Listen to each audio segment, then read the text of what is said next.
இந்த மாதத்தில் ஆண்டு உங்களை பார்த்து சொல்றாரு, நான் உன்னோடு கூட இருந்து நான் செய்யும் காரியம் பயங்கரமா இருக்குன்றார் கர்த்தர். You know what, this is not just one man what God said. யாரோ ஒரு மனுஷனிடத்துல கர்த்தர் சொல்லி அவனுக்கு மாத்திரம், அந்த மனுஷனுக்கோ அவர்களுக்கு மாத்திரம் சொல்லப்பட்ட காரியம் அல்ல. இதை ஒரு வாக்குத்தத்தமாய் கர்த்தர் சொல்றாரு, நான் உன்னோடு கூட இருந்து நான் செய்யும் காரியம் பயங்கரமா இருக்கும்.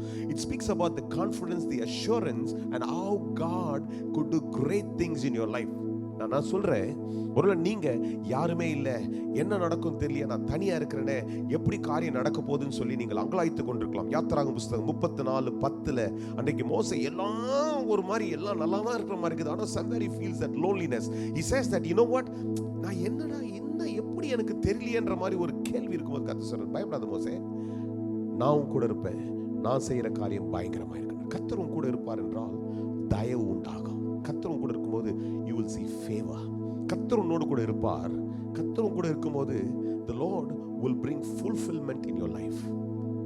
அன்னைக்கு ஆபிரகாம் சொல்ற, நீ போ அப்படின்னாரு. போகும்போது தனியா போன்னு சொல்லல, நான் கூட வரேன், நீ போ. கூட இருந்தாரு.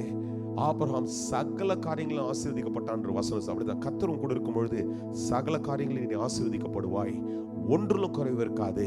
ஆண்டவரை பார்த்து சொல்ற, இந்த மாசத்துல பயப்படாதே, நான் உன் கூட இருந்து நான் செய்யும் காரியம் பயங்கரமா இருக்கும்.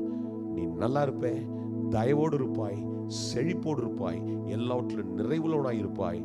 தைரியமா ப்ரோக்ரஸ் பண்ணுங்க. You will see greater things happening in your life. God bless you.